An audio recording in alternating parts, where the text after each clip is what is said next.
Ça va, Elodie, on est bien parti alors? Bah écoute, ça roule bien, pas de souci. À l'heure, À l'heure, sous la pluie, malheureusement. ce qui lance peut-être un peu de neige en altitude. Ouais, c'est possible, oui. Je pense que c'est tombé un petit peu hier, je crois. Aujourd'hui, je vous emmène sur une ligne de chemin de fer que très peu de gens connaissent vraiment, alors qu'elle est probablement l'une des plus spectaculaires de France. Elle s'appelle la ligne des Hirondelles, elle traverse le Haut-Jura et vous allez très vite comprendre pourquoi elle est loin d'être ordinaire. Ce qui frappe immédiatement, c'est son tracé. Ces viaducs vertigineux qui donnent parfois l'impression que le train survole littéralement le paysage. Ces 36 tunnels creusés dans la montagne sur à peine plus de 100 km. Et tout autour, cette nature restée sauvage, préservée, presque intacte. Mais cette ligne ne se résume pas à la beauté de ses paysages. Si elle compte autant dans le Jura, c'est aussi parce qu'elle a profondément transformé le destin de toute la région qu'elle traverse. Pendant longtemps, ce territoire est resté difficile d'accès à cause de son relief et de ses hivers rigoureux. L'arrivée du train a tout changé, il a servi à désenclaver le Haut-Jura et à accompagner le développement de ses villes.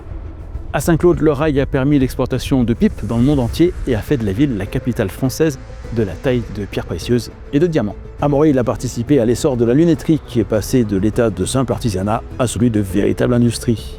À Champagnole, il a favorisé le développement d'activités d'abord liées à la transformation de produits agricoles, le lait en fromage et le bois en jouets, avant de permettre l'installation de nouvelles entreprises spécialisées dans la micromécanique ou l'injection plastique, comme Jouef, un nom qui parlera à beaucoup d'amateurs de train. En réalité, ce sont toutes les villes situées le long de cette voie ferrée qui ont grandi avec le rail. Et pourtant, l'avenir de la ligne des Hirondelles est aujourd'hui assez sombre.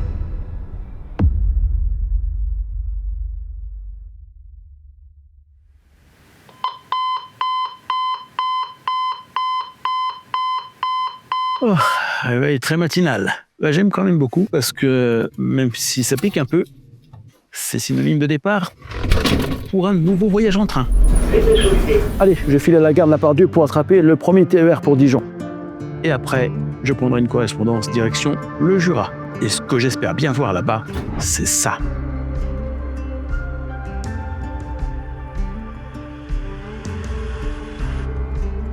Et voilà, Dole, c'est ici que l'aventure commence. Dole, c'est le point d'entrée sur la ligne des Hirondelles. On peut y arriver de Besançon, de Dijon, de Lyon, de Paris. Et même la Suisse n'est pas très loin. Malheureusement, il y a de moins en moins de trains pour Saint-Claude. Actuellement, ils ne sont que 3 circulés chaque jour. Alors je vous propose, pour prendre notre mal en patience, d'aller visiter un peu la ville. Et pour ce tournage, je serai en compagnie de Louis. Salut Louis. Et de Victor. Salut Victor. Salut.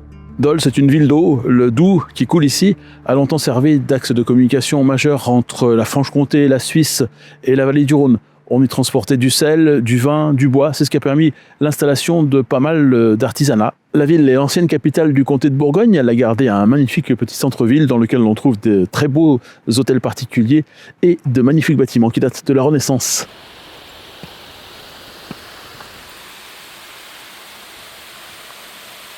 Le plus étonnant, c'est de découvrir ici ce quartier qui a donné son surnom à la ville de Dole, de Petite Venise jurassienne. Je sais que ça peut paraître un peu galvaudé, mais regardez, ici, les tanneurs ont pu s'installer parce que des canaux qui détournent l'eau du Doubs ont été creusés. Et ça donne un charme vraiment tout à fait particulier à ce quartier de la ville. Il n'est pas besoin d'aller bien loin pour marcher sur des pas de 2 des personnalités qui ont grandi ici.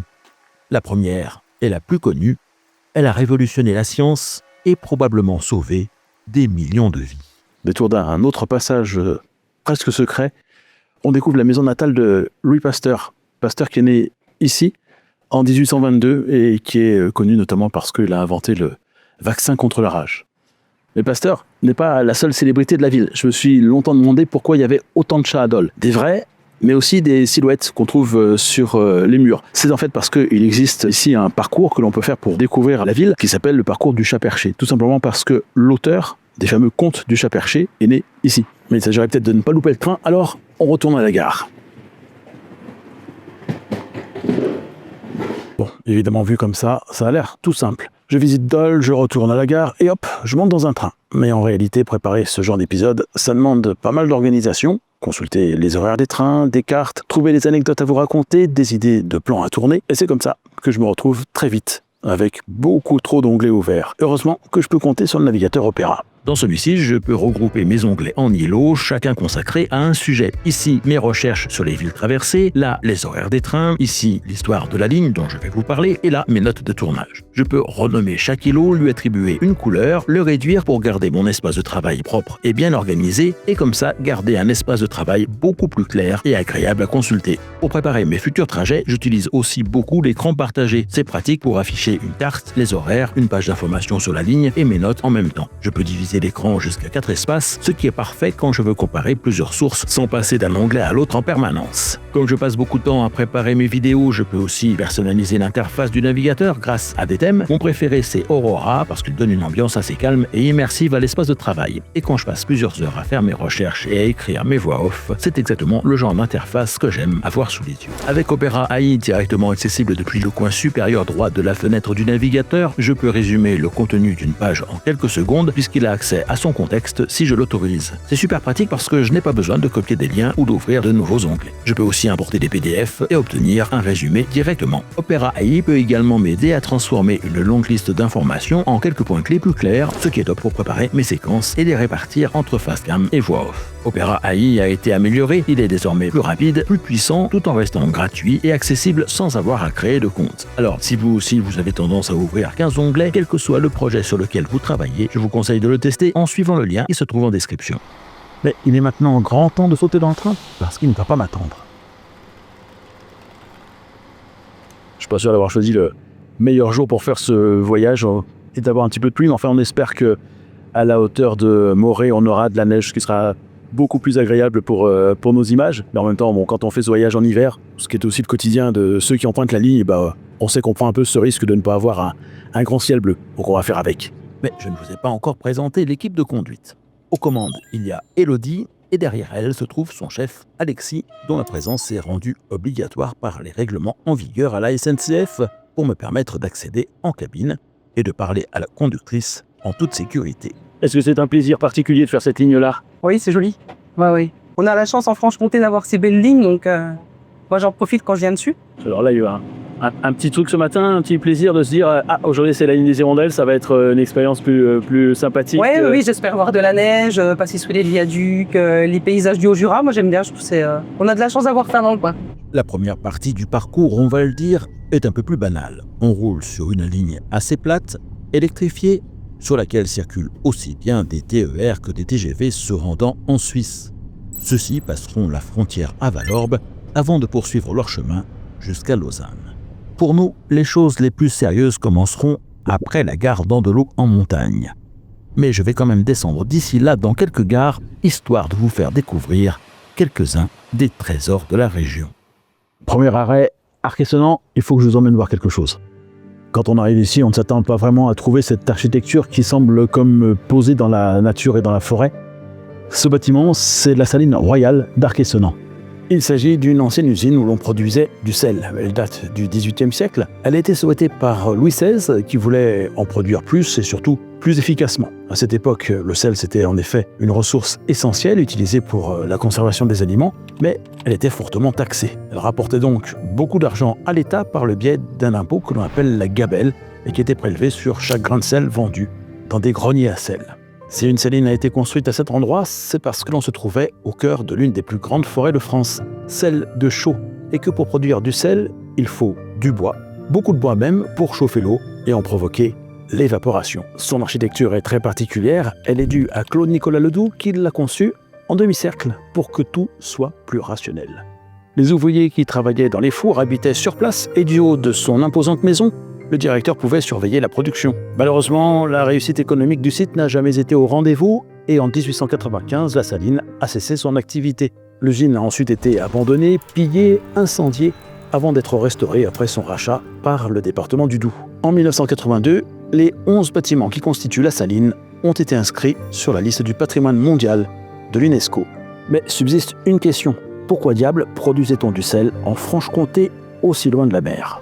Pour le comprendre, il nous faut reprendre le train jusqu'à la gare de Mouchard, puis un quart pour rejoindre Salins-les-Bains, car malheureusement, la ligne ferroviaire qui reliait les deux villes a été fermée au trafic voyageurs dès 1952. En fait, c'est ici, à Salins-les-Bains, que se trouvaient les plus gros gisements de saumure, une eau très fortement salée qui jaillissait en provenance de couches géologiques profondes. Il y a des millions d'années, la mer recouvrait une grande partie de la France et même du continent européen. Lorsqu'elle s'est retirée, l'eau s'est évaporée et le sel s'est déposé, puis a été recouvert par plusieurs couches de roches. Mais en certains endroits, et notamment à Salins-les-Bains, la nature des sols a laissé des eaux issues de sources souterraines remonter à la surface en se faufilant à travers des cassures dans les roches provoquées par des plis et des failles qui se sont constituées dans le massif jurassien au cours de sa création. En traversant des couches de sel, l'eau s'en charge jusqu'à se transformer en saumure, un liquide 10 fois plus salé que l'eau de mer. Ces sources ont été exploitées dès le Moyen-Âge, mais le manque de bois sur place renchérissait considérablement les coûts de production. C'est pourquoi une nouvelle saline a été créée à Arc-et-Senans, située en plein cœur de la forêt de Chaux, à une vingtaine de kilomètres de Salins-les-Bains. Entre les deux, la saumure a été transportée par des saumoducs, des canalisations en bois. Toute cette histoire est racontée dans la grande saline de Salins-les-Bains, transformée en musée et elle aussi classée au patrimoine mondial de l'UNESCO. Allez, je vous propose de retourner à Mouchard, où je vous retrouve sur le quai de la gare, en attendant de remonter dans le train. Pardon pour les gens qui habitent ici, mais la gare de Mouchard, c'est pas vraiment une destination où on s'arrête, c'est plutôt un endroit où on passe. C'est une gare qui a quand même tout son intérêt, et notamment en raison de cette originalité-là, c'est une gare de bifurcation. Là, ce sont les voies qu'empruntent les trains qui vont sur la ligne des Hirondelles, et aussi les trains qui vont au-delà vers la Suisse. Et à une certaine époque, il y avait encore une ligne qui partait là-bas, qui se détachait de cette ligne-là pour aller vers Salins-les-Bains. Et là, c'est la ligne qui va vers Lyon. Jusque-là, le train a commencé à prendre un petit peu d'altitude, mais c'est pas grand-chose comparé à ce qui nous attend après, en particulier à partir de la gare d'Andelot, où la ligne va véritablement se transformer en véritable chemin de fer de montagne. À partir de la gare de Mouchard, le paysage commence tout de même à changer. On est toujours sur la ligne reliant Dijon à Valorbe, surnommée la ligne de la Bosse. Elle doit cette appellation au fait qu'elle va littéralement se hisser sur le dos du massif du Jura.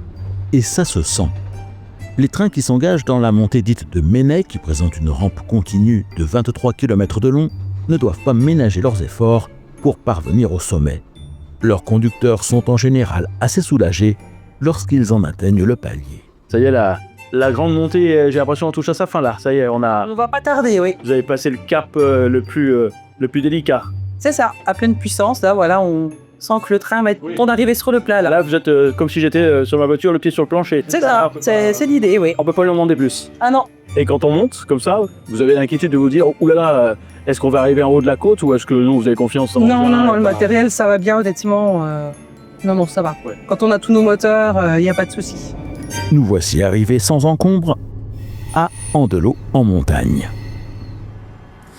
Oula, je crois qu'il va falloir s'équiper un petit peu. On est à Andelot, alors ça ressemble encore à une grande gare de plaine, mais on va voir que, et j'ai hâte, comment ça va très très vite changer, parce que là on va partir dans la voie unique vers la montagne, et vous allez voir que l'ambiance va être complètement différente de celle qu'on peut connaître encore une dernière fois ici. Comme Mouchard, Andelot en montagne, c'est une gare de bifurcation. Elle a été créée sur la ligne Dijon-le-Châtel, via Pontarlier, avant que ne soit ouverte jusqu'à Champagnole, la première section de la ligne qui deviendra plus tard celle des Hirondelles. Ici, les trains en provenance de Dole doivent, pour quitter le grand axe ferroviaire transjurassien et s'engager sur la voie unique qui les conduira vers Saint-Claude, faire demi-tour. C'est le point de départ d'un parcours spectaculaire à travers le Haut-Jura, composé de rampes, de courbes, de tunnels et de viaducs. Autrefois, Andelot était un véritable carrefour ferroviaire où l'on trouvait pêle-mêle une gare de marchandises, un tri postal, un buffet de la gare, un dépôt et des embranchements industriels. Les trains faisaient ici correspondance avec un TACO, un ancien chemin de fer à voie métrique qui desservait les communes alentours. Messieurs, là, dans quelques instants, le départ de notre train pour la direction de Saint-Claude. Attention à la fermeture automatique des portes, attention au départ. Pour assurer ce nouveau départ, Élodie doit rester très concentrée. Je vais donc la laisser tranquille avec mes questions. À la SNCF, des procédures très strictes sont appliquées sur les voies uniques, en particulier en sortie de gare, et ce, afin d'éviter tout risque de nez à nez. Ici, notre conductrice doit d'abord s'assurer du fait que le signal qui était violet est bien passé au blanc, ce qui lui donne l'autorisation de mettre son train en mouvement sans dépasser toutefois les 30 km/h, jusqu'à ce qu'elle rencontre un signal lui indiquant que la voie est libre. Il lui faut aussi vérifier que Morée est bien affiché sur le panneau lumineux, ce qui lui confirme que son train sera bien dirigé sur la ligne des Hirondelles. 14 km après Andelot, nous voici déjà arrivés à Champagnole, où je vais prendre le temps de faire quelques visites. Ah, on va s'arrêter à une adresse que Victor, mon caméraman, a vivement recommandée. C'est Marc Janin, meilleur ouvrier de France, et il produit un excellent fromage.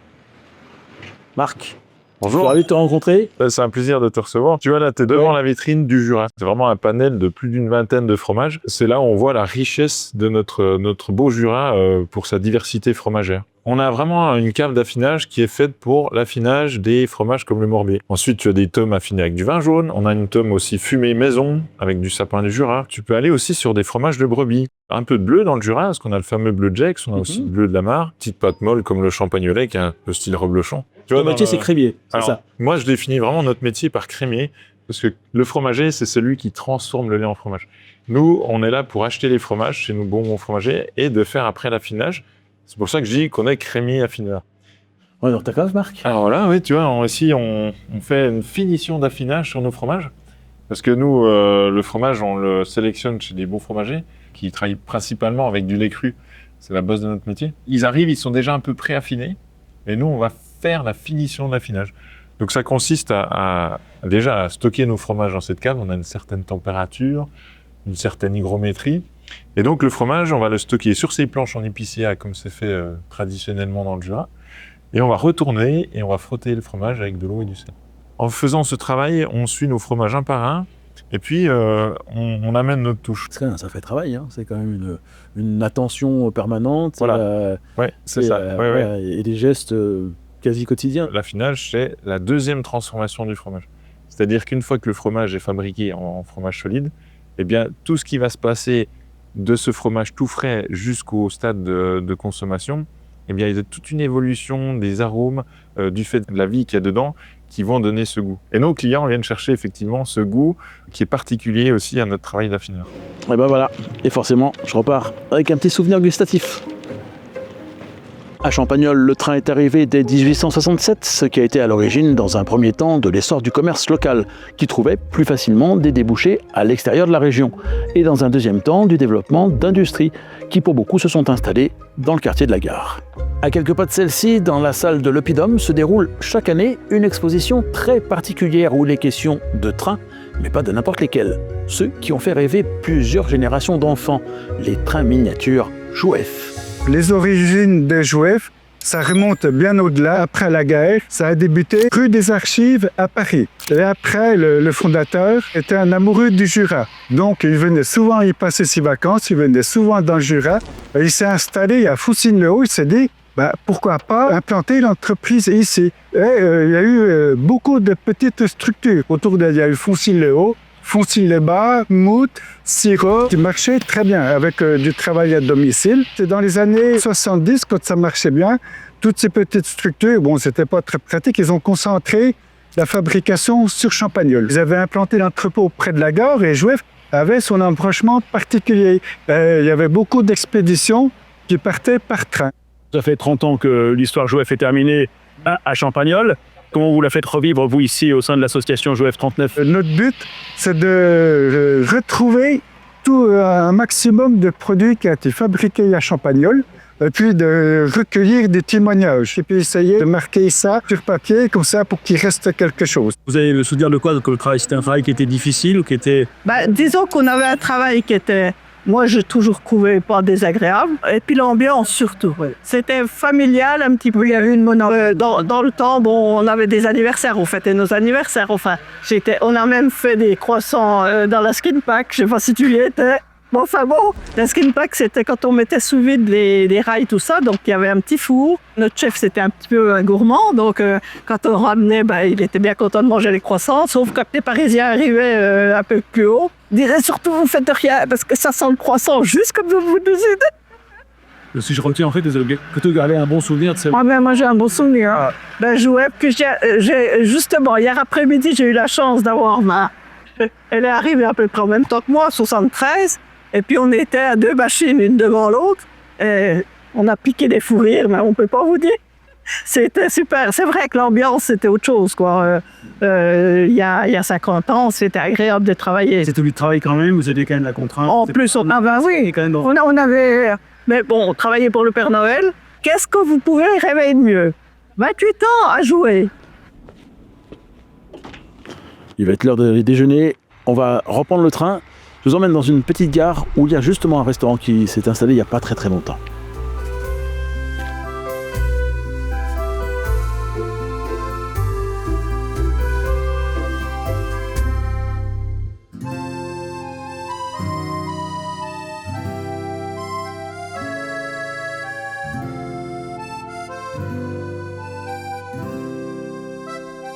S'il vous plaît.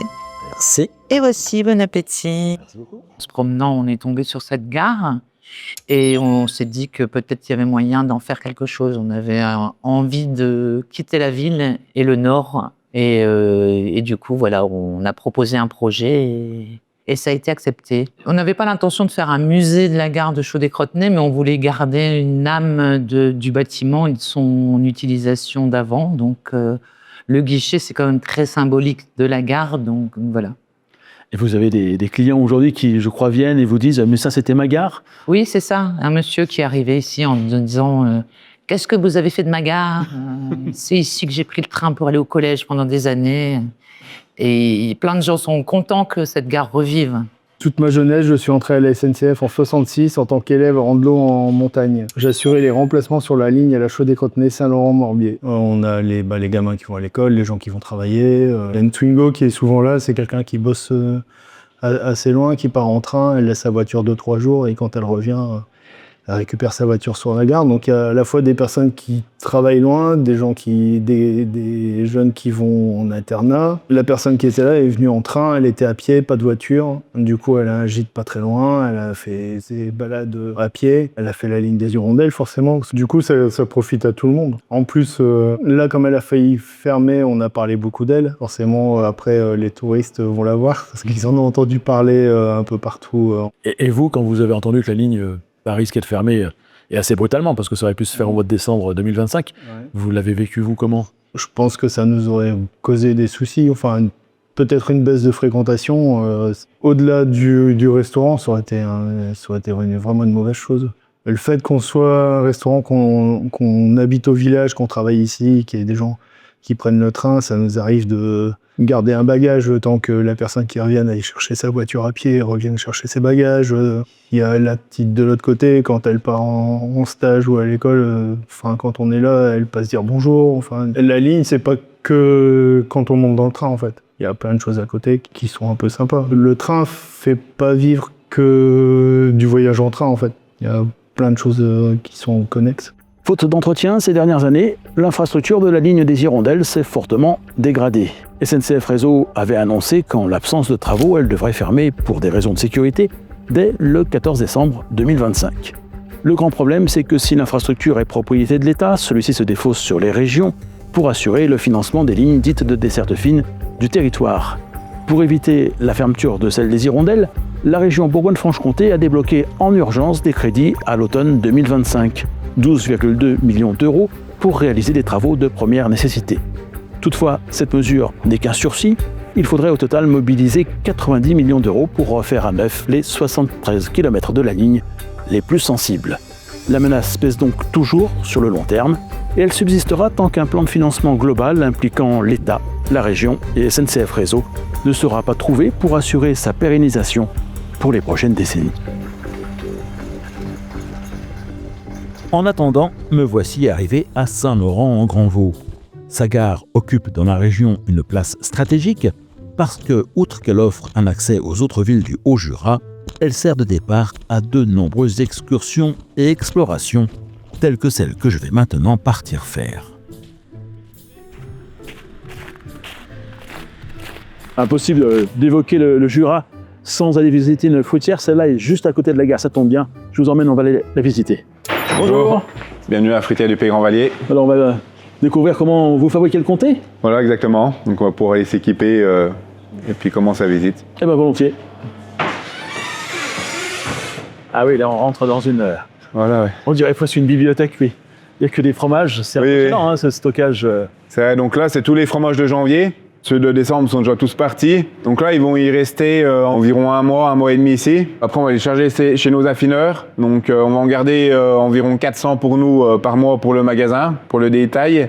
Après, le reste, nos affineurs vont les passer en coffre chaude. Pendant 1 mois à 2 mois, ils augmentent un petit peu la température. Là, on est à 12 degrés. Après, on va les passer en coffre froide jusqu'à la vente décomptée. Donc minimum, c'est 4 mois d'affinage pour un fromage.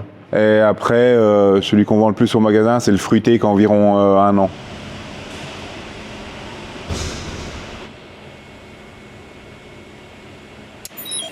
Donc là, on va faire le levier. Et paf, on voit que notre gel, il se fissure d'un coup, quoi. Donc là, on sait qu'on peut commencer à décailler.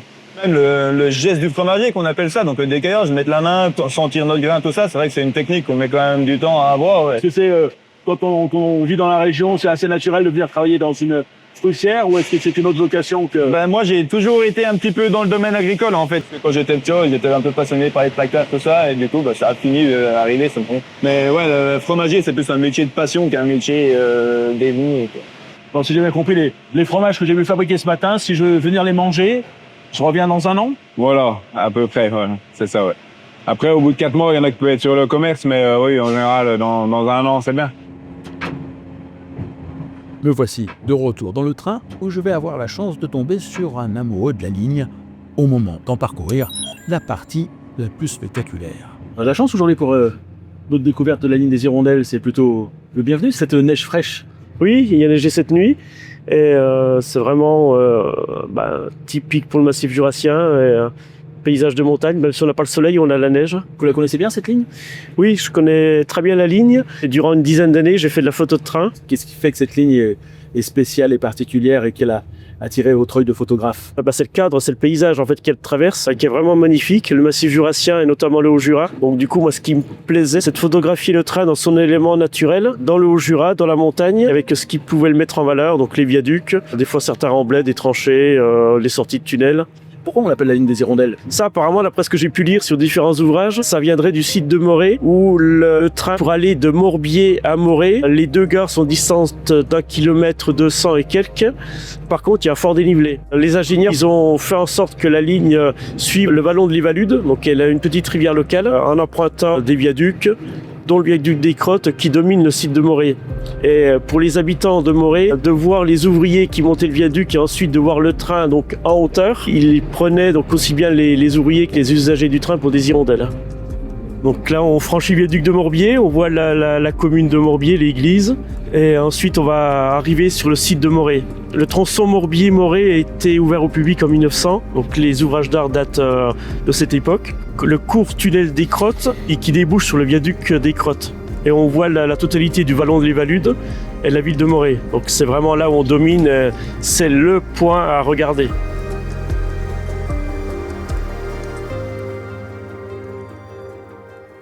C'est vrai que c'est assez spectaculaire, hein. On a presque l'impression qu'on était en avion. On a plus de 100 mètres d'altitude, on a plus de 100 mètres de la gare, plus de 100 mètres de la ville.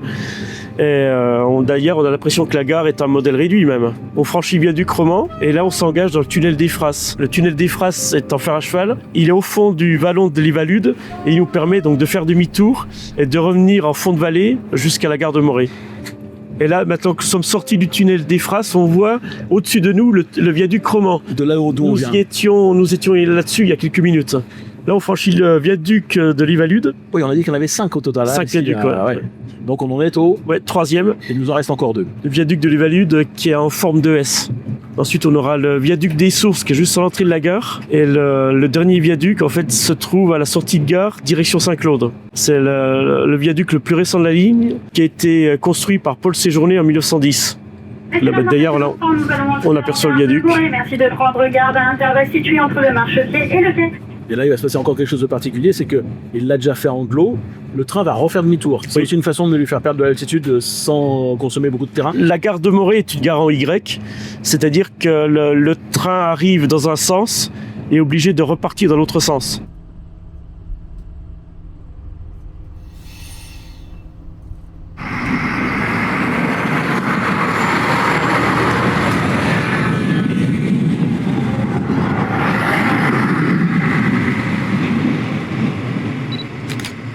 C'est dans la boîte.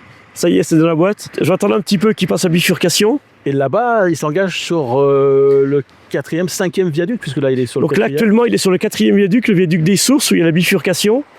Et il part en direction de Saint-Claude. Et il va franchir là, dans quelques instants le viaduc de Morée. Ensuite, un court tunnel. Et ensuite, il continuera la descente sur Saint-Claude.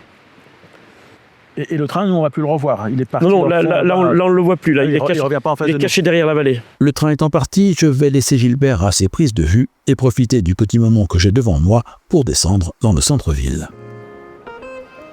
Morée, c'est une petite ville qui s'est installée en fond de vallée et elle s'est développée beaucoup parce qu'on a profité de l'eau de la Bienne pour développer des industries qui profitaient de la force motrice qu'elle apportait. Et parmi ces industries, il y a la plus importante, celle de la lunette. C'est pour ça qu'il y a aujourd'hui encore un musée de la lunetterie en plein centre-ville. On va aller y jeter un œil. La lunetterie, c'est une industrie qui se prêtait très bien au Haut-Jura.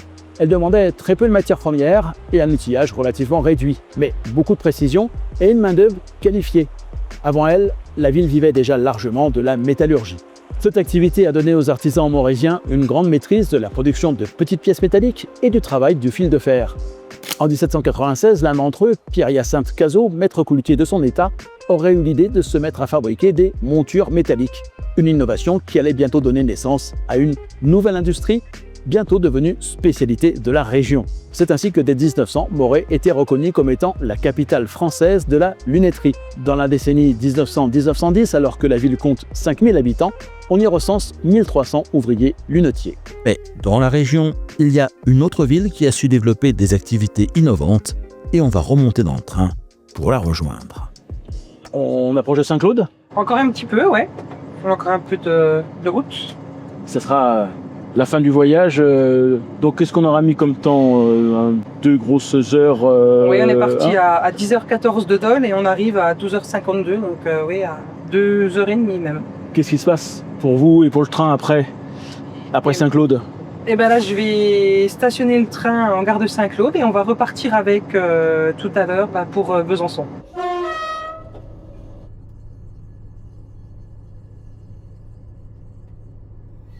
C'est le coup de frein final. C'est ça. Merci beaucoup Elodie, parce que c'était un plaisir de découvrir cette ligne sous cet angle-là. Je t'avoue que et on a eu beaucoup de chance avec le temps, je crois. Ah super, ouais, là la neige, oui, c'est... Ah, c'est inespéré. Oui. La ville de Saint-Claude est installée au fond d'une vallée profonde entre forêts, montagnes et rivières, d'où la présence de nombreux ponts. Elle s'est développée autour de son abbaye qui date du 5e siècle, dont il ne reste que la cathédrale Saint-Pierre, Saint-Paul et Saint-André. Mais la ville est aussi connue pour 2 de ses savoir-faire, la fabrication de pipes, notamment en bruyère, et la taille de pierres précieuses, dont les diamants. Un musée y est du reste consacré à ces 2 activités. Mais Saint-Claude, c'est aussi une gare où tous les trains font désormais leur terminus, ce qui n'était pas le cas il y a encore quelques années. Car les voies se prolongeaient bien au-delà de Saint-Claude jusqu'à Oyonnax et la Cluse, une section qui était placée sous la responsabilité de la région voisine, Auvergne-Rhône-Alpes, qui a choisi de la fermer dès 2017. Cette situation ne fait que fragiliser un peu plus la ligne des Hirondelles en la déconnectant de ses territoires voisins sur lesquels elle permettait de déboucher et qui lui apportaient des flux de trafic supplémentaires. Moins de voyageurs, c'est moins de trains et encore moins d'entretien des voies, ce qui conduit tôt ou tard à ralentir la vitesse de circulation de ceux-ci, quitte à rendre leurs horaires moins attractifs. Par exemple, si vous voulez profiter comme moi depuis Dole du train de bout en bout sur la ligne, il vous faudra par exemple choisir entre le départ de 6h16, celui de 10h14 et celui de 11h14, et ce dernier vous imposera une correspondance à Andlo. Quant au départ suivant, il est beaucoup plus tardif, créant un grand vide dans la journée, puisqu'il n'est affiché qu'à 18h06. Il est par ailleurs limité en train à la gare d'Andlo, le reste du trajet devant se faire en car. Certes, on n'arrivera sans doute jamais chez nous à reproduire le modèle suisse que je décris dans cette autre vidéo, mais il y aurait sans doute quelques idées à prendre chez nos voisins concernant notamment l'exploitation des lignes de desserte fine du territoire qui ont, elles aussi, un très fort potentiel touristique. Car pas de doute, la ligne des Hirondelles mérite beaucoup mieux que le sombre avenir qui lui semble réservé si rien n'est fait pour elle dans un futur très proche.